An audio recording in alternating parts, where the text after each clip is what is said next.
Bonjour à tous les amis, j'espère que le confinement n'a pas été trop dur, vous m'avez manqué, et oui, ça fait presque 3 mois, si je ne me trompe pas, que l'on ne s'est plus vu. Salut et bienvenue pour ces nouveaux résultats de sondage avec Hugo. Enfin, ça faisait longtemps qu'on n'avait pas vu, je suis content de te retrouver mon gars. Et on va parler des duels Disney, ces grands moments où deux personnages s'affrontent mano à mano, un contre un. Un peu de choses près. Il y a quelques micro-exceptions si on part vraiment dans la définition super carrée de la chose, mais il faut bien comprendre que c'est comme ça que se définit un duel. C'est pour ça qu'il y a certaines personnes qui ont un peu regretté que je mettais pas certains combats. Et le truc, c'est que ces combats se faisaient vraiment à plusieurs contre une personne ou à plusieurs contre plusieurs. Donc non, un duel, c'est vraiment une personne centrale contre une autre personne centrale et c'est vraiment sur eux qu'on se charge. Voilà pourquoi il n'y a pas certains combats là-dedans. Il y a certaines personnes qui m'ont repris sur le fait que j'avais pas mis tel ou tel combat. Oui, j'en ai zappé quelques-uns. Il y a quelqu'un qui m'a repris sur le fait que j'ai pas mis, par exemple, le combat entre Robin des Bois et le shérif de Nottingham. C'est vrai qu'on les voit combattre un petit moment et le duel est assez intense. Le peu de temps qu'on le voit, malheureusement c'est assez court, mais il reste quand même assez intense à ce moment-là, donc j'aurais pu le compter, c'est vrai. Après on pourrait citer d'autres petits moments de duel que j'ai pas compté, hein. C'est rarement exhaustif ce genre de liste chez moi. Hein. Vous êtes habitués depuis le temps, je pense. En tout cas j'ai pas grand-chose de spécial à dire. C'est un thème qui m'inspirait pas mal, pas trop Hugo. Parce qu'un duel, c'est souvent l'apogée d'une relation entre deux ennemis. Et ça peut être très bon à certains moments. Des fois, ça peut être moins bon. Hein, et des fois, ça peut pas être super amené. Et ça n'a pas autant de poids que ça. Mais voilà, faut bien prendre en compte le fait que un duel, ça va, comme énormément de cas avant, se juger sur différents critères auxquels on donnera de l'importance plus ou moins selon la personne, évidemment, c'est toujours subjectif ça. Pour moi, il y a trois choses à prendre en compte. La mise en scène, le plus important, c'est-à-dire le combat, comment il se passe en termes de chorégraphie, en termes de musique d'accompagnement, en termes de lumière, tout ça, c'est super fort, ça doit jouer un rôle. Il y a la signification, ce que veut dire ce duel et comment il est amené par rapport à la psychologie de nos personnages. Il y a ces trois points à prendre en compte pour déterminer si un duel est fort ou pas. Et c'est ce qu'on va voir un petit peu tout de suite. Bon, trêve de bavardage, voici les résultats du sondage que nous avons organisé avec Mayolek. Je vais vous donner, comme d'habitude, mon top 5, en vous avouant que je n'ai pas été hyper inspiré pour ce sondage-là, mais j'ai quand même trouvé 5 duels au-dessus de la mêlée. En numéro 5, Hercule Vs d'Hydre de Lerne. En numéro 4, j'ai mis Tarzan Vs Sabor. En numéro 3, Hercule Vs Ursula. En numéro 2, j'ai mis Basile Vs Ratigan. J'adore ce duel. Le numéro 1, évidemment, Tarzan Vs Clayton. Vous avez été 336 à voter, je vous en remercie. Et waouh, ça faisait un moment qu'on n'avait pas eu de sondage à l'ancienne comme ça. Ça commence à me manquer un petit peu, J'essaye d'alterner entre les sondages qui marchent un peu plus, où il faut simplement noter des films, des séries, etc. Et les sondages typiques où il faut classer des personnages, des idées, tout ça. Et ça faisait un petit moment. En tout cas, voilà, les 11 bons derniers sont là et c'est majoritairement de la suite Disney Toon. Hein, quelle surprise, j'ai envie de dire. Donc, les suites Disney Toon, ils sont quasiment tous là, à une petite exception près. Et on y viendra, le dernier, c'est Bambi contre Renaud Jeune, qui est pas la pire confrontation de cette liste pour moi. Je veux dire, c'est amené de façon grossière et forcée. C'est clair et net que Renaud n'a jamais été grandement mis à son avantage, en tout cas mis en avant de façon intéressante dans ce film-là pour moi. C'est clair que ce duel n'arrange pas énormément de choses, mais dans, dans la façon dont c'est filmé, dans la mise en scène, dans le jeu d'ombre, qui essaye un petit peu de reprendre ce qui sera fait dans le premier film lors de leur duel, ça allait. Hein. Bon, après le peu de temps que ça durait, c'est vrai que c'était court, hein, je le reconnais. Mais bon, c'est pas le pire du lot pour moi, même si je comprends qu'il soit aussi mal placé. Nous avons ensuite le combat du clochard contre le gros chien, que j'ai un petit peu mieux classé si vous avez suivi, parce que ça fait partie des points forts du film pour moi, hein, dans la Belle et le Clochard 2, mais apparemment pour les gens, non. Hein. Après, je l'ai mis dans les bons points, ça veut pas dire une seule seconde que je le considère comme un des plus grands duels qui soit, hein. Il est même pas dans le top 20 celui-là, mais ouais, je l'ai pas placé si bas que ça. Je trouve qu'il y a quelque chose d'assez fort dans l'urgence qui est mise en place et la violence du combat, quoi, hein, qui est assez réminiscente du combat contre le rat. En moins fort, mais quand même assez réminiscent. Ça vaut un peu plus que l'avant-dernière place pour moi.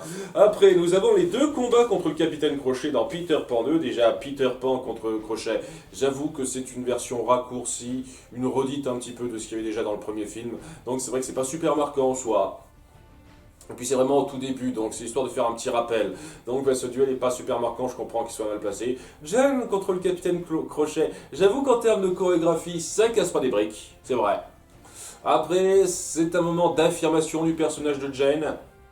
Oui, je dis Jen plutôt que Jeanne maintenant. Je devrais dire Jeanne, j'avais tendance à dire Jeanne. Je me souviens surtout de l'échange qu'ils ont avant que Jeanne trouve la capacité en elle de voler. Ça allait, c'est pas le pire pour moi, mais je comprends une fois de plus cette place. Mickey contre Pat dans Les Trois Mousquetaires. C'est sympathique comme combat un peu cartoon où on joue sur la ligne de la musique. Je trouve qu'il y a une créativité derrière qui est pas anodine. Vraiment. Mais bon, faut bien comprendre, hein. Dans toute cette liste, il doit y avoir 2 ou 3 combats qui me déplaisent vraiment. Le reste, il y a au moins un peu de mérite, ça suit au moins un petit peu, quoi. Donc déjà, ça a été pas forcément super simple de les classer, hein. Mais ouais, celui-là, je le plaçais peut-être un tout petit peu plus haut. Parce que je trouve qu'il y avait une bonne idée de chorégraphie, de jeu avec la musique. Personnellement. Ensuite, nous avons Stitch contre Leroy dans Leroy et Stitch. C'est vraiment deux créatures qui ont des capacités identiques, similaires, qui se combattent. Et je trouve que ça rend bien. Vraiment. Hein, on sent l'action, c'est assez frénétique, ça passe bien. Ah, avec bien entendu le ton un peu cartoon voulu du moment. Après, le petit soldat de plomb contre Jack in the Box. Alors, les combats dans Fantasia et Fantasia 2000, ce sont des cas un peu particuliers qui n'ont peut-être pas été super bien considérés, parce que oui, le combat de Fantasia, il est mieux placé, mais non pas non plus extraordinairement bien placé, hein, on le verra un peu plus tard. C'est des cas particuliers parce que c'est vraiment des combats entre deux personnages qui sont introduits le temps d'un court-métrage, donc on n'a pas passé autant de temps sur eux. L'impact de l'histoire, de l'intrigue qui est faite autour de ces personnages-là n'est pas aussi forte que si on avait passé du temps sur eux dans un long métrage. Je comprends un petit peu ça. Et oui, c'est le soldat héroïque qui doit sauver sa bien-aimée du grand méchant. Et en termes de chorégraphie, ça va, hein, ça va bien avec la musique choisie. Après, ouais, les personnages sont assez stéréotypés, très archétypés facilement. Et c'est vrai qu'ils ne sont pas super marquants. Ce qui fait que la chorégraphie n'a pas autant de poids. Et voilà, hein, ça c'est un truc, quoi. La signification par rapport aux deux personnages, ça joue un rôle. C'est assez important. Si on a un combat super puissant entre deux personnages dont on se fout un petit peu, eh ben, on aura beau apprécier la chorégraphie, la mise en scène, tout ça, ce serait difficile. Difficile d'être vraiment totalement pris dedans parce qu'on n'a pas cette attache, cette espèce de connaissance des personnages qui est un peu nécessaire pour apprécier ça. Je peux parler rapidement en guise d'exemple, je ne sais pas, du début de Doctor Strange. Dans Doctor Strange, au tout début, on a une scène super forte en termes d'effets spéciaux, en termes d'action, de chorégraphie, de combat, quoi, où on joue sur les dimensions, etc., etc. Super fort visuellement. C'est entre deux personnages qu'on ne connaît pas à ce moment-là. Et même rétroactivement, ça n'a pas plus de poids que ça. Ça marque pas autant que ça devrait à cause de ce genre de choses. Donc voilà, je peux comprendre que ça joue un rôle, ça, hein, vraiment. Après, bon, Carl contre Muntz, le premier combat de Pixar. Les combats de Pixar, vous verrez qu'ils ne seront pas super bien placés, j'en reparlerai. Ouais, j'en ai déjà parlé. C'est ridicule pour moi. Et voilà, on joue sur le fait que ce sont des vieux. On mélange le sérieux du moment avec du gag et je trouve que c'est pas super bien fait. C'est un des passages qui reflète totalement le ton de ce film qui va pas très bien pour moi. Donc voilà, ça c'est parmi les pires, hein. Je l'ai mis dans les derniers celui-là. Bongo contre Lumjack. Déjà je suis content que ce soit pas dans les derniers parce que dans les commentaires que j'ai lus c'était limite le pire avec K versus Ranjan. J'y reviendrai, hein, K versus Ranjan. Voilà, je suis content qu'il soit un peu mieux placé que ça. Et je vais le dire clairement, pour un combat cartoon, c'est super efficace. C'est vif, c'est rythmé, on joue sur les capacités de Bongo qu'il a appris au cirque pour bien se faire valoir. Le fait qu'on se soit centré des plombs sur cette histoire de claques et de quiproquos de merde, ça a au moins le mérite de nous avoir fait passer du temps sur nos personnages, de les connaître un peu plus, donc on s'est un peu plus investi, en tout cas personnellement, dans le combat et les enjeux que ça apporte. Je trouve que ça le rend bien. C'est en étape, c'est un combat cartoon dans l'idée, mais un combat cartoon très bien fait. Donc voilà, hein, je ne l'ai clairement pas placé dans mon top 10 ou quoi que ce soit, faut pas exagérer, hein, c'est pas un des meilleurs qui soit, mais si, il est méritant celui-là, hein, il mérite clairement pas d'être dans les derniers personnellement. Après, Aladdin versus Salouk, je trouve ça dommage. Mais bon, hein, c'est les films Disney Toon, donc on a moins de considération, c'est un peu compréhensible, je comprends. Je trouve ça dommage que ce soit pas mieux placé, parce qu'il y a un jeu vraiment sur la violence du moment qu'on peut se permettre avec à ce niveau-là, et ce que doit faire Aladdin pour survivre, pour lutter contre ce mec enragé qui est pas mal. Hein, jouer sur le combat entre Aladdin et Salouk, tôt, pour continuer quand même à poursuivre le personnage de Salouk, c'était pas forcément bête à faire, et je trouve que dans la mise en scène, c'est la chose la plus frappante du film, personnellement. Hein, après, je l'aurais pas placé super haut non plus, faut pas exagérer, hein, et il faut bien comprendre une fois de plus que les combats, tous les combats de cette liste ont quelque chose de bien fait, à 2-3 exceptions près pour moi, donc... En tout cas, voilà, nous avons ensuite Aladar contre Kron. Ouais, ce combat-là, honnêtement, il est pas mal fichu. Je trouve que le cadrage montre juste un peu la violence rapide du moment, sans qu'on ait le temps de vraiment digérer un peu la chose. Ce qui fait que, ouais, quoi, il y a quelques coups un peu vaches, un petit peu violents sur le moment.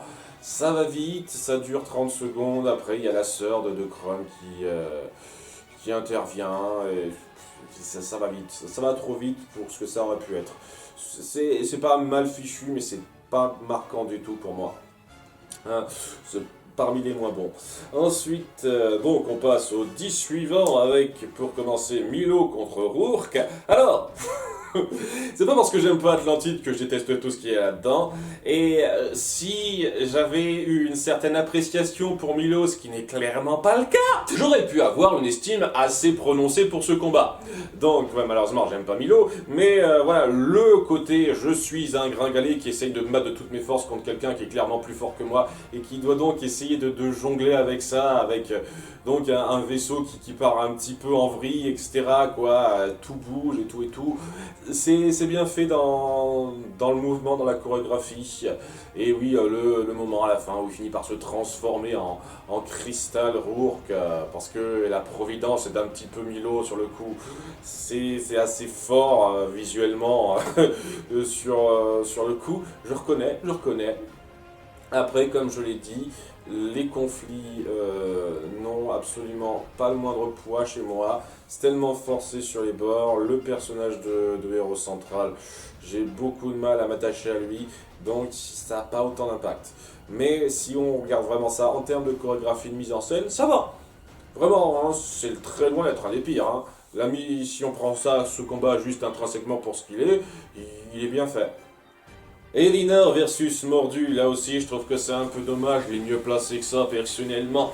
Parce que voilà, c'est le moment pivot du film où Elinor comprend un petit peu à son attachement envers sa fille et est prête à devenir sauvage de son plein gré, pas parce que elle a l'esprit qui régresse à cause du sort. Elle est prête à devenir sauvage pour protéger sa fille, pour montrer que c'est une mère qui la protège.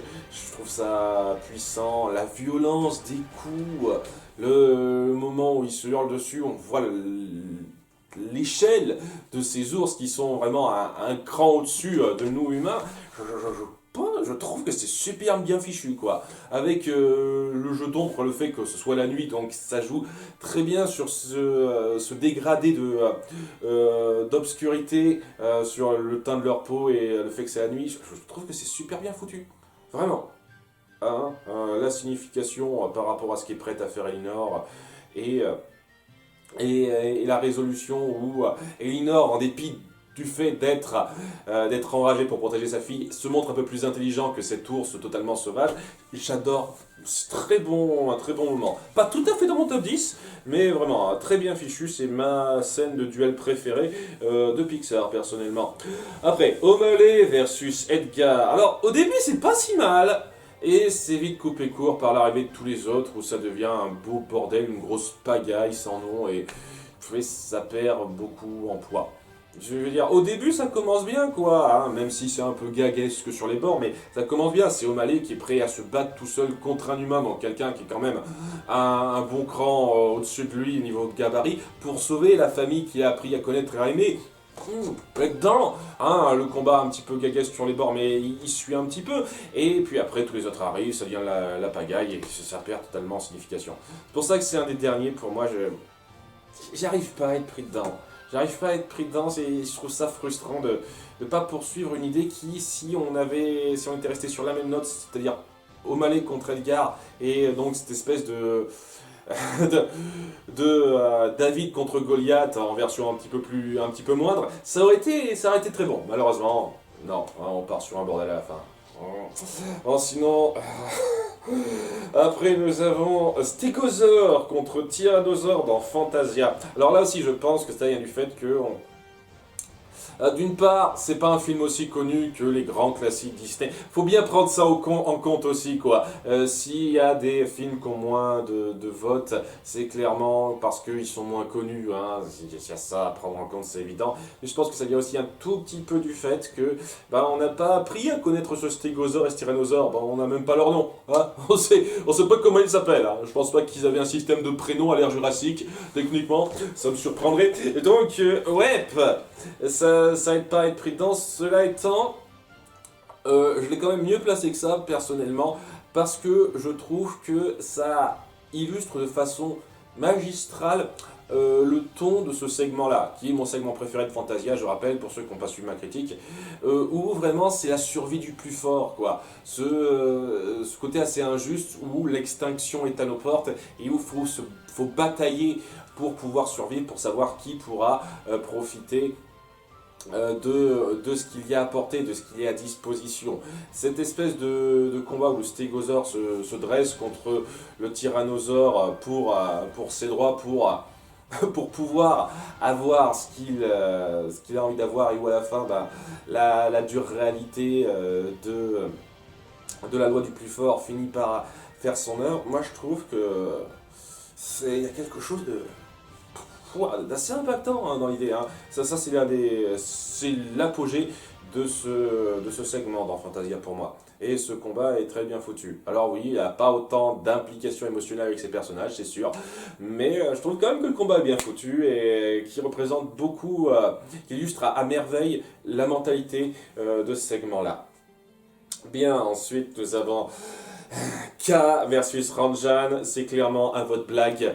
Vous me ferez pas croire que les gens ont voté sérieusement ça juste parce qu'ils trouvaient que c'était l'un des plus grands combats de tous les temps. Il faut savoir un truc avec ce combat. Je voulais pas le mettre au début. Non mais vraiment, je voulais pas le mettre, je trouvais pas que c'était intéressant ou quoi que ce soit. C'est juste, alors que j'ai compté quelques duels qui étaient assez courts là-dedans, il y a Hugo qui a dit hey, tu sais que K versus Ranjan, ça peut être considéré comme un duel. Ok, si tu veux. On le compte. Ça fera la blague. Et ben la blague elle est là. Elle est devant le stégosaure et le tyrannosaure. Mais voilà, c'est clair et net que les gens ont voté pour se marrer. Et bon, c'est pas comme l'autre fois où quelqu'un avait triché lorsqu'on a voté pour les séries Disney en votant en masse du 20 sur 20 pour la série Winnie l'ourson par exemple. Juste pour se marrer, là j'ai l'impression que c'est seulement certaines personnes en particulier qui se sont marrés là-dessus, ce qui n'est pas si grave donc à ce moment-là, et c'est pas comme si il devenait parmi le top 10, ça aurait été grave par contre, hein. Mais ouais, j'espère que ça vous a bien fait marrer. Moi, ce combat, clairement pas, il m'a pas fait marrer du tout. Ensuite, nous avons Elastic Girl contre l'hypnotiseur, un très bon moment, j'en ai parlé en détail. C'est la meilleure scène d'action du film, pour peu qu'on soit pas épileptique, évidemment. C'est la meilleure scène de combat du film, où il y a ce côté super oppressant de cette chambre, c'est très confiné, cet endroit-là. C'est de l'action qui manque un petit peu dans Les Indestructibles 2. J'aime l'action globalement des Indestructibles 2, j'en ai déjà parlé, mais ça n'atteignait pas tout à fait le niveau de grandeur du premier film Les Indestructibles. C'est le seul combat vraiment où ça se met au même niveau que le meilleur de ce que Les Indestructibles a fait, en partant vers quelque chose d'un peu nouveau, parce qu'on n'a jamais eu quelque chose d'aussi oppressant que ça. Donc voilà, j'aime beaucoup cette scène, c'est mon combat préféré du film et un de mes combats préférés de Pixar. Ensuite, nous avons Hercule contre le Cyclope, suivi de place plus loin par Hercule contre le Centaure. Honnêtement, je trouve que le combat contre le Cyclope est un petit peu mieux que le combat contre le Centaure, personnellement, mais je sais, ça joue pas si peu de choses que ça, 800 voix de différence quand même, c'est pas anodin, en tout cas, ouais, ce sont deux combats bien fichus qui appuient de façon efficace l'action du film. Notre héros au début contre le centaure qui commence à apprendre à se battre contre quelqu'un pour de vrai dans la vraie vie, et là contre le cyclope c'est quelqu'un qui a totalement appris et qui doit un peu désapprendre le fait de se reposer uniquement sur sa force et de jouer un petit peu sur son intelligence pour se débarrasser de l'ennemi. C'est bien fichu pour appuyer une petite évolution du personnage dans ses méthodes de combat, j'avoue. C'est bien fait dans l'absolu, et c'est clair et net que le combat contre l'hydre qu'on verra plus tard est le meilleur des trois. Là, je suis content de voir ça. Ensuite, entre les deux, nous avons Maui contre Tekka.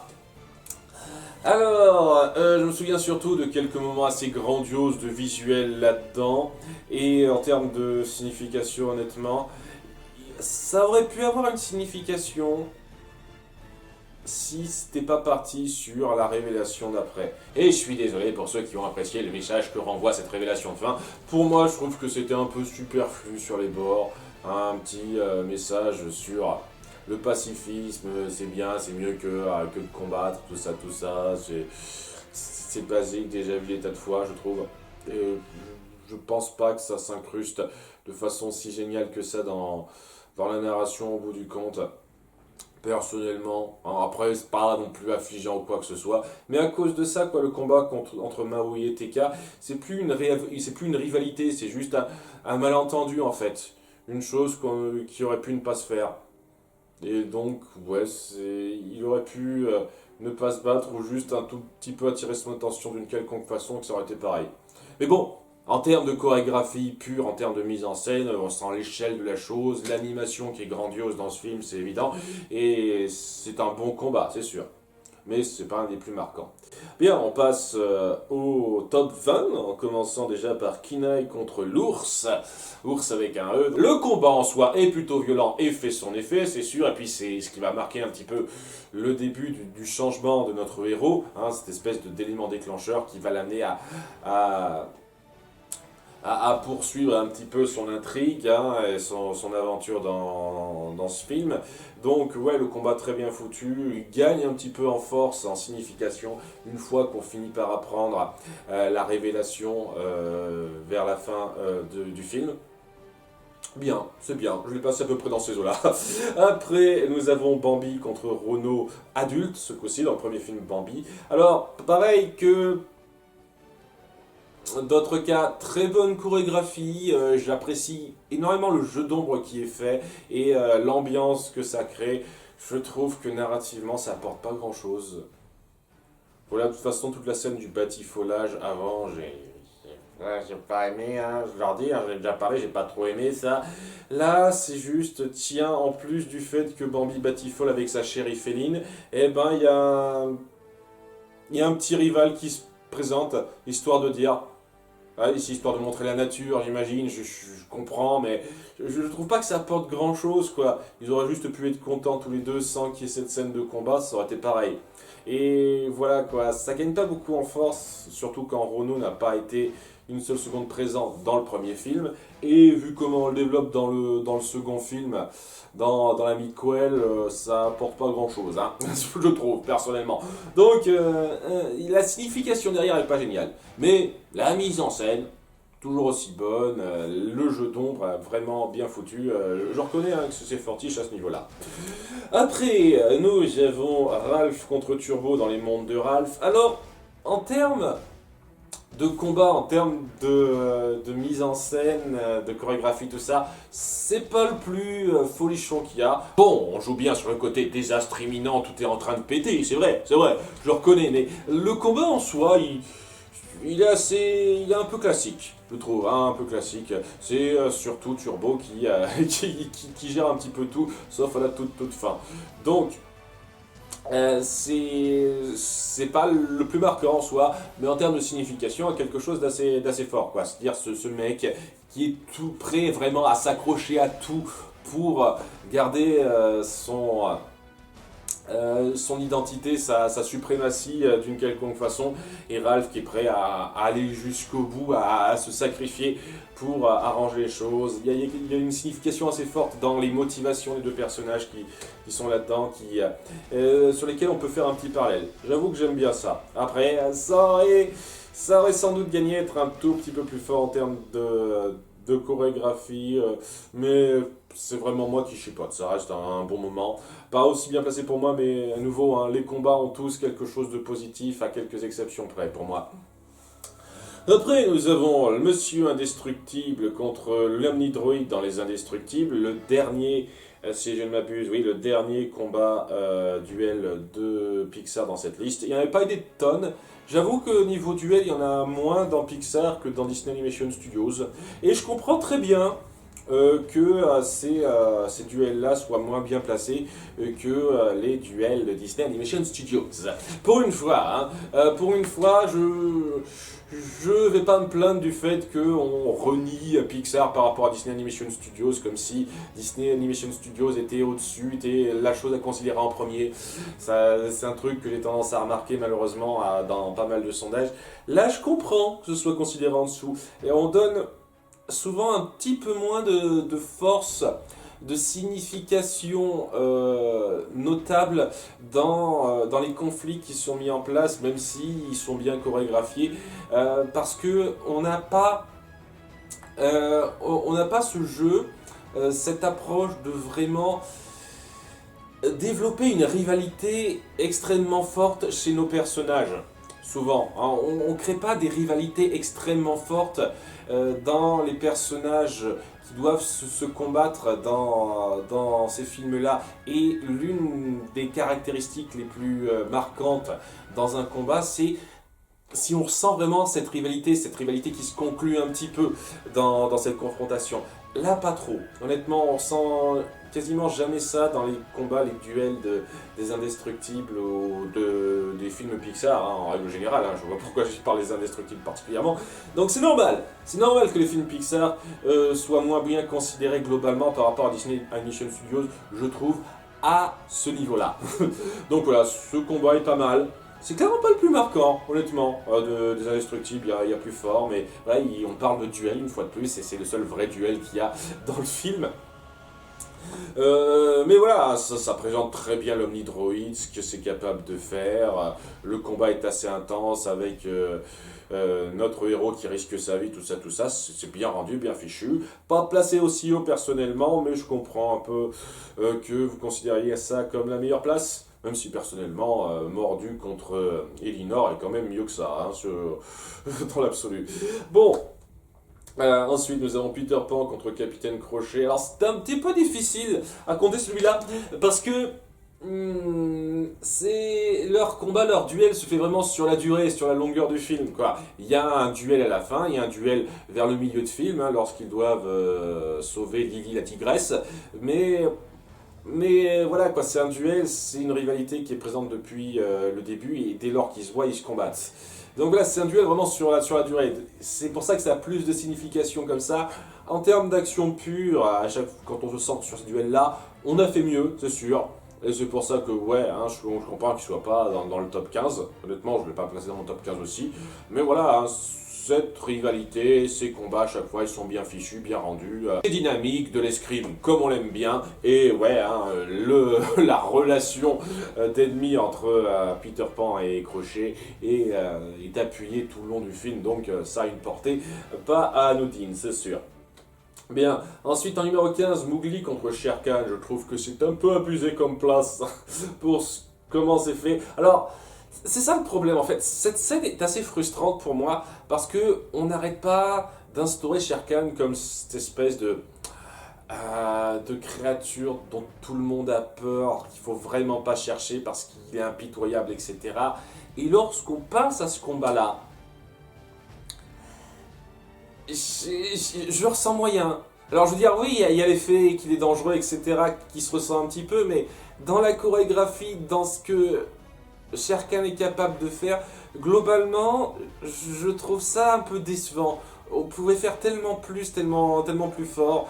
Mais bon, je sais pas, il a fallu qu'on mette en avant des gags.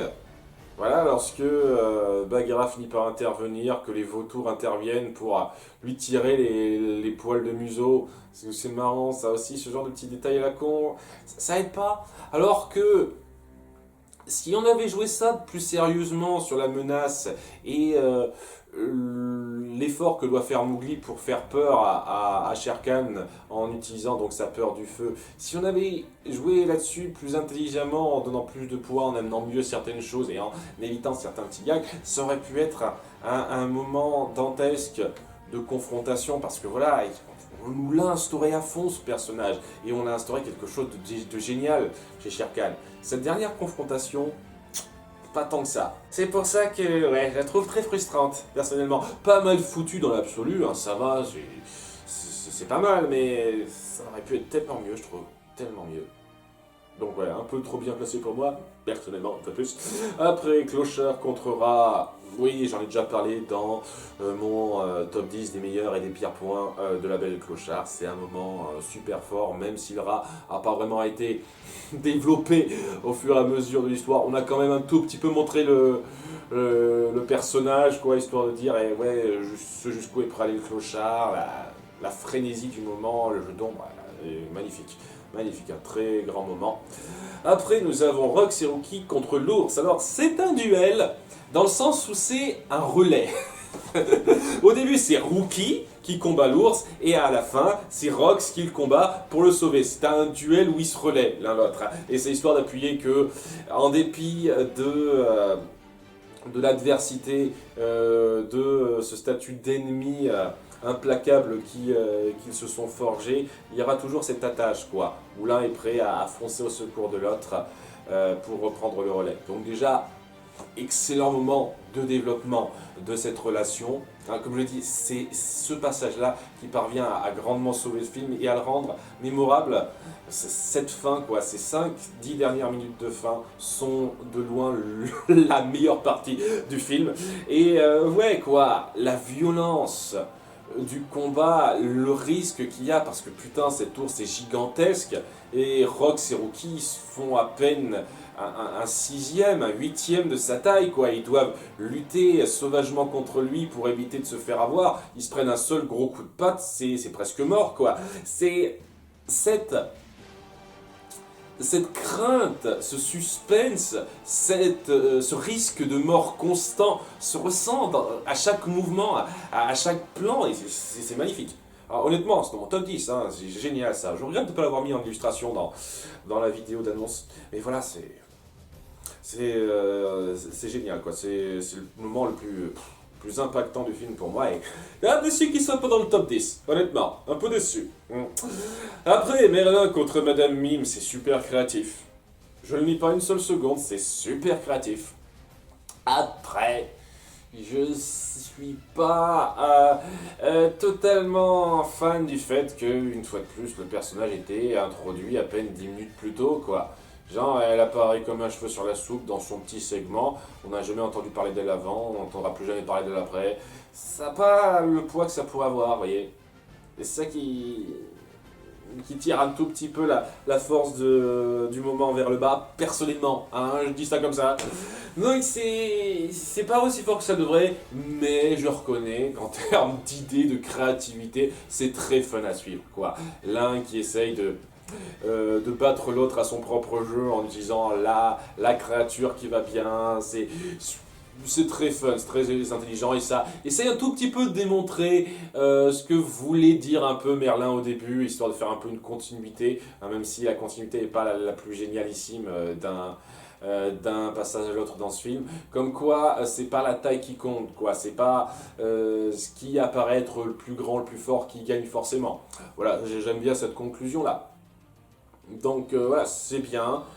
Pas aussi fort que ça l'aurait pu si on avait mieux amené ça, malheureusement, mais c'est un très bon moment de créativité du film, c'est sûr.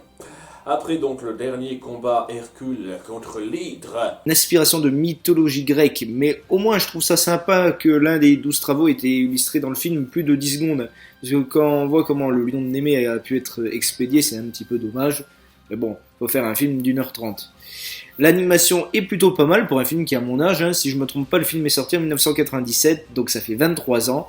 Mais je trouve que l'animation 3D de ce duel est plus que correcte pour l'époque. Là aussi, quand on parle de configuration à la David contre Goliath, très bien foutu cette scène, hein, j'en ai déjà parlé il me semble, donc je vais pas trop m'étendre là-dessus.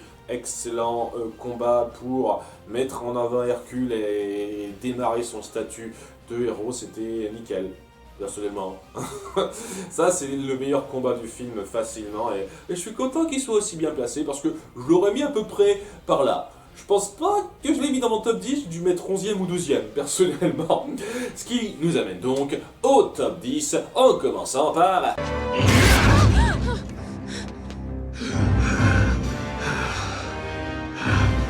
Alors, il n'est pas tout à fait dans mon top 10 ce combat-là, même si j'aime pas mal la conclusion de nos personnages.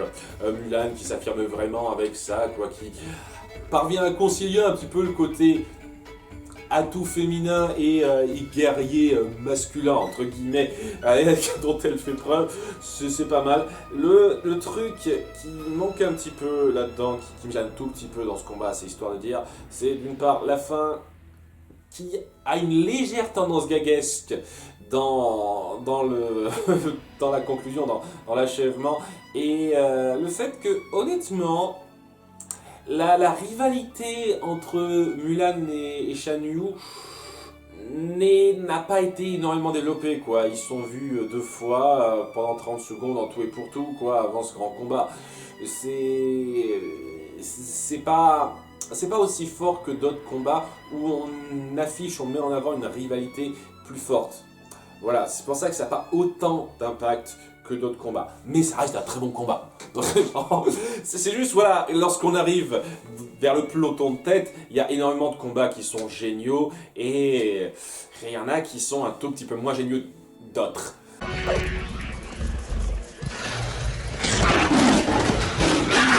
Un bon duel en soi, même si j'aurais aimé qu'il ait lieu plus tard dans le film, parce que je trouve que cette mort fait un peu coupure entre les deux parties du film. Je trouve ça un peu abrupt. Pour le reste, c'est un duel bien sauvage, bien violent, et c'est assez satisfaisant, je trouve. C'est une excellente fin de mise en bouche pour ce que le film aura à nous proposer, parce que vraiment, comme je l'ai dit, ce film se décompose en 2 parties. Et contrairement à Hugo, moi ça me dérange pas, hein, cette espèce de concrétisation, de consécration de personnages lorsqu'il finit par se débarrasser de Sabor, la prédatrice qui a tué ses parents et le fils qu'il remplace pour prouver sa valeur. Il y a quelque chose de symbolique, de très fort là-dedans. Le combat est féroce, on montre vraiment la sauvagerie de cette jungle et ça prend aux tripes. À la fin, lorsqu'il porte le cadavre de Sabor, mais vraiment, quand on montre le cadavre, très bien, on montre pas le sang, j'avoue, mais on montre clairement le cadavre pour dire voilà, je m'affirme, etc. en disant c'est la loi de la jungle, sans porter de jugement, parce que je suis sûr que Dans pas mal de cas, dans pas mal de films, on pourrait dire que tuer comme ça et de célébrer ce genre de choses, ça c'est mauvais, même dans ce cas un peu particulier. Là, on le célèbre sans porter de jugement précis, en disant voilà, c'est comme ça que ça marche. Et je trouve que c'est ça une portée assez notable, assez percutante. Voilà, c'est un très bon moment d'action qui sera un petit peu battu par un autre duel plus tard, mais c'est quand même assez fortiche d'avoir deux duels assez percutants, assez poignants qui sont tous deux dans le top 10, que ce soit de vous comme de moi.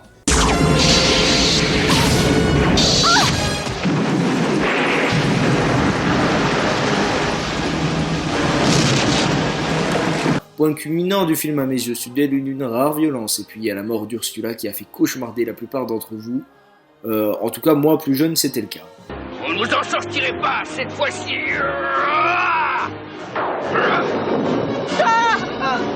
C'est mon moment préféré de ce film. La transformation physique de Ratigan du méchant est juste incroyable et sa fin, je trouve, plutôt originale. La musique est parfaite dans l'accompagnement, bref, une très très bonne scène. Moment dantesque, apogée du film, clairement, le moment qui vous prend le plus au trip, c'est sûr, où la violence se ressent à chaque coup, où Ratigan ne veut plus être la façade qu'il veut montrer, c'est vraiment fou. Je suis assez content qu'on mette en avant des films qui sont pas automatiquement de la période âge d'or des années 90 là-dedans, même si ça reste très majoritairement ça. Faut pas se leurrer, ça reste très majoritairement ça. Voilà, ça c'est un combat qui méritait d'être dedans, c'est sûr, c'est sûr. Ne partez pas encore. Alors personnellement, j'aime beaucoup la signification de ce moment-là où Quasimodo s'affranchit vraiment de Frollo, mais n'arrive toujours pas à porter vraiment la main sur cet homme qu'il a élevé, parce qu'il y a toujours cette attache malgré tout, et où Frollo est prêt à aller jusqu'au bout parce qu'il a atteint ce point où il peut plus se contrôler, et donc il y a cette crainte qui se ressent de la part de Quasimodo en termes de développement, de consécration de cette relation de personnage de dernier clou. Je trouve que c'est très fort. Je vous cache pas qu'en termes de chorégraphie, c'est pas le plus marquant. Voilà, c'est un petit peu simple dans le déroulé, dans la façon dont Frollo se fait avoir. Je veux dire, visuellement, on met les moyens, c'est sûr, mais en termes de comment ça s'est amené, je trouve que c'est un peu facile sur les bords. C'est histoire de trouver des petits trucs à redire, parce que globalement, en termes de signification, c'est génial, et j'irais clairement pas qualifier ça une seule seconde de point négatif. Mais c'est juste pour dire pourquoi ça fait partie de ces combats qui sont super, mais pas tout à fait aussi super que les meilleurs pour moi, et pourquoi il n'est pas tout à fait dans mon top 10, même si je comprends cette place, ne serait-ce que pour la signification qu'il y a derrière, qui est, je le reconnais, très forte.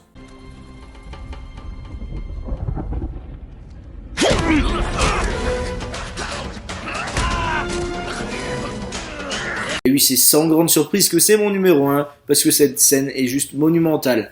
Johan l'a très bien expliqué dans son top des meilleures scènes, pourquoi cette dernière était juste incroyable. Donc je vous renvoie directement à sa vidéo, l'analyse correspond absolument à mon avis. Alors qu'est-ce que je peux rajouter par rapport à ce qu'il a dit? L'ajout verbal au début avec le sois un homme fait pour moi partie intégrante du duel, hein, parce que un duel c'est pas seulement physique, un duel ça peut également être verbal, et là t'as un mélange des deux. Et puis la mort de Clayton est juste horrifique, peut-être la plus violente de l'histoire du studio. J'hésite avec Ursula, vous me direz pour vous laquelle est la pire. J'ai déjà balancé tout ce que j'avais à dire là-dessus, c'est ma scène préférée Disney, donc c'est difficile de ne pas avoir une attache particulière. Alors c'est pas tout à fait mon numéro 1, et je sais que ça doit vous surprendre, j'en suis conscient, mais voilà, je juge ça en tant que duel à proprement parler. Et je le redis, dans le duel, il y a certaines choses à prendre en compte, c'est-à-dire, en plus de la signification de l'évolution des personnages que ça met en avant, et ça c'est nickel numéro 1 de loin, il y a la mise en scène. La mise en scène et la force du combat, et c'est très bon là aussi, hein, parmi le meilleur, mais pas tout à fait le meilleur. On a fait un petit peu mieux des combats qui ont paru plus dantesques, plus percutants, un tout petit peu plus percutants. C'est pour ça qu'il n'est pas tout à fait numéro 1 pour moi, même si je suis content qu'il soit bien placé. Il est dans le top 5, c'est déjà cool. Hein, je suis bien content de voir ça. Montez par ici!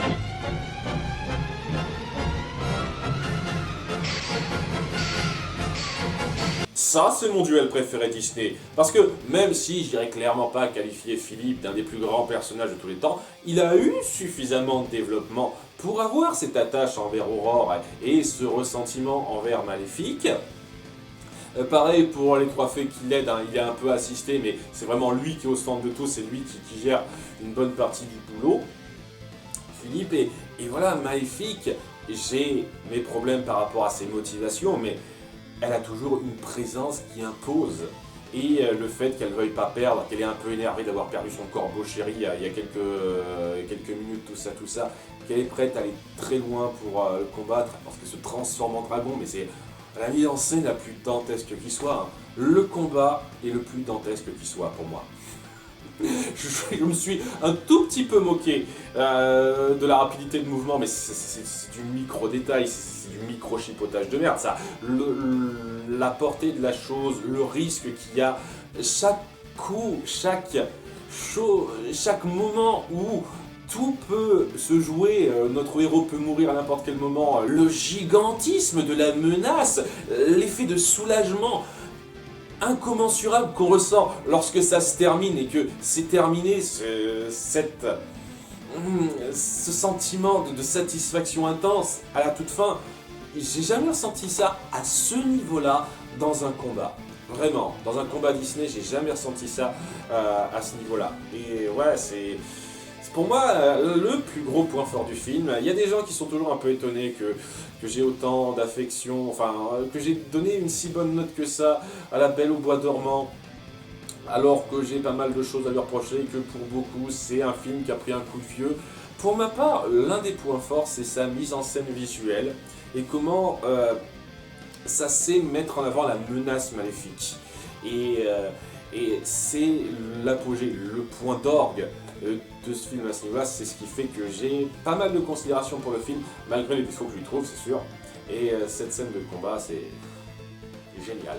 Mais bon, il ne reste plus que 3 places, et honnêtement, les 3 films que vous allez voir, ça me surprend pas une seule seconde que ce soit eux qui soient dans le top 3. C'était assez évident. Hein, ça m'aurait étonné que ce soit autre chose. J'avais espéré peut-être que Philippe contre Maléfique puisse un tout petit peu glaner une place et se hisser au-dessus, mais bon, on peut pas trop rêver. Sachant qu'il n'est pas si loin que ça du numéro 3. En fait, les numéros 4, 3, 2, 1 sont assez proches en termes de voix si on compare surtout à la différence de voix par rapport à d'autres numéros. Qui fait que ce top 3 est assez serré, surtout les numéros 1 et 2. Mais pour commencer en numéro 3, nous avons...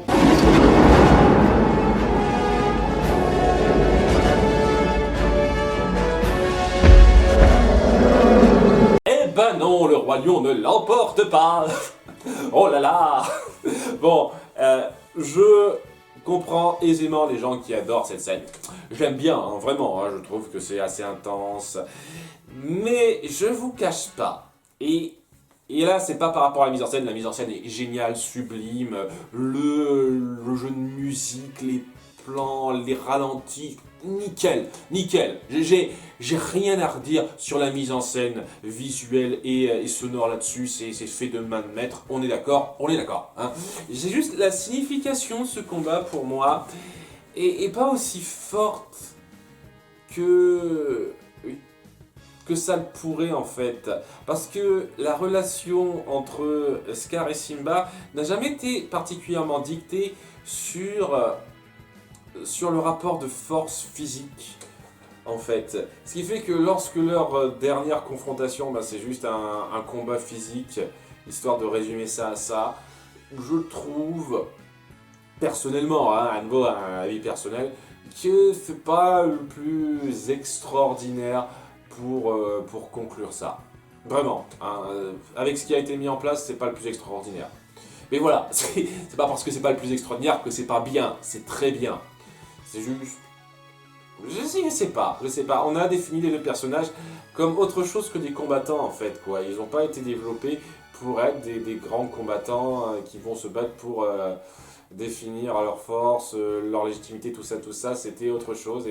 Et voilà, lorsqu'on met l'accent là-dessus à la toute fin pour leur dernière confrontation, je trouve que c'est pas le meilleur à faire.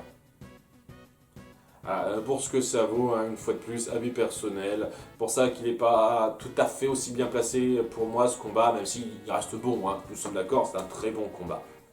Nous sommes donc dans le top 2 et ça s'est joué à peu de voix près. Mais bon, en numéro 2, nous avons...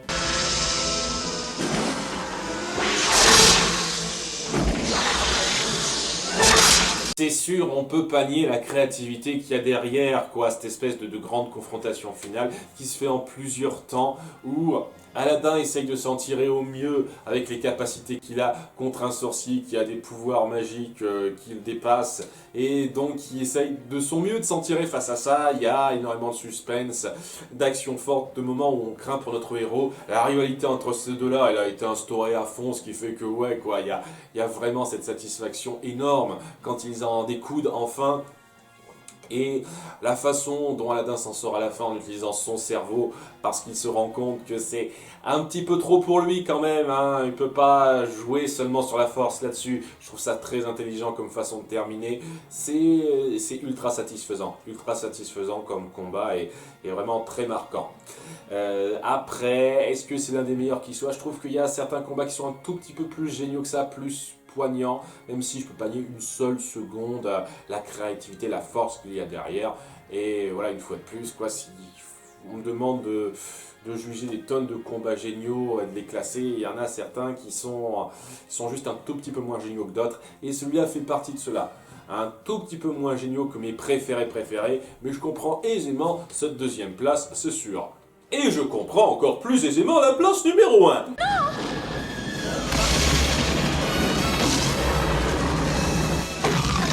C'est pas tant la chorégraphie du combat qui est exceptionnelle que la façon qu'a Gaston d'amener la bête à essayer de jouer son jeu. Et Gaston a vraiment cette attitude de je suis le meilleur, c'est moi qui dois dicter les règles, et la bête ne veut pas jouer à ce jeu-là. Seulement Gaston l'amène à jouer à ce jeu-là pour se rendre compte que c'était complètement stupide de sa part, parce que s'il veut jouer à qui a la plus grosse force, bien sûr, eh ben c'est mal barré pour lui au bout du compte, hein.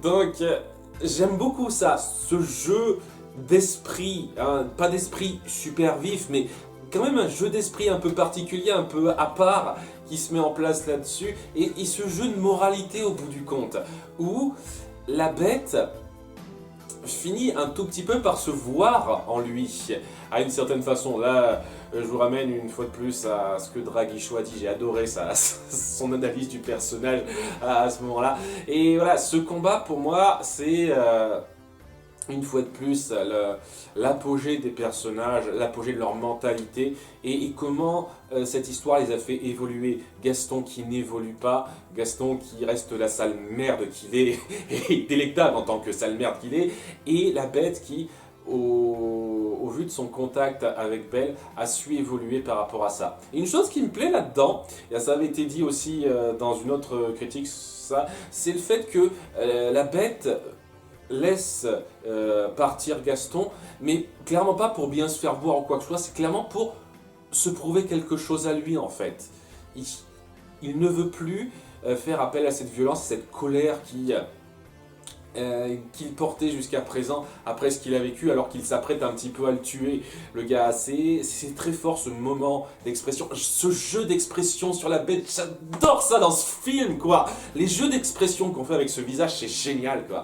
Donc ouais, j'adore ce combat pour ce que ça représente. Et en termes de chorégraphie, c'est pas le meilleur qu'on a eu, mais ça reste quand même bien violent, hein, ce qui est prêt à faire Gaston, et la violence dont fait preuve la bête lorsqu'il est mis à bout. Quand ça arrive quoi. Le jeu sur les lumières avec l'éclair qui tombe, tout ça, les gargouilles autour, quoi. On joue magistralement sur le décor, sur sur l'ambiance pour rendre ça aussi épique que ça peut l'être et pour appuyer nos personnages à la perfection. Un excellent combat et mérite clairement d'être le numéro 1 pour moi. J'ai légèrement préféré le combat entre Aurore, entre Maléfique et Philippe, mais ça mérite bien d'avoir sa place numéro 1. Je suis content, sachant que ça s'est joué vraiment à pas grand chose, avec Aladdin contre Jafar. Il n'y a pas eu énormément de voix, donc votre top 3 il était un petit peu serré, c'était cool de voir ça, et honnêtement, globalement je suis content de ce sondage. Je suis pas d'accord avec tout comme d'habitude, c'est évident, on peut pas être d'accord sur tout, mais voilà, je suis content de voir les places qui sont mises en avant. Et les résultats. Je suis content que vous y étiez assez nombreux à participer. J'avais un peu peur maintenant qu'on revenait un petit peu à l'ancienne formule et que des gens ont un petit peu de mal avec cette méthode de classement qui est pas trop de monde, mais il y a eu du monde, ça a intéressé pas mal de gens qui ont participé et j'ai eu de bons résultats. Des choses intéressantes à analyser. Voilà, c'est la fin de cette vidéo de sondage. On se donne rendez-vous le mois prochain. Je serai là, enfin. Et puis, Yoano également, fidèle au poste. On a encore quelques sondages prévus dans notre escarcelle, puis si jamais vous avez des idées, n'hésitez pas. On continuera avec plaisir. Allez, bye!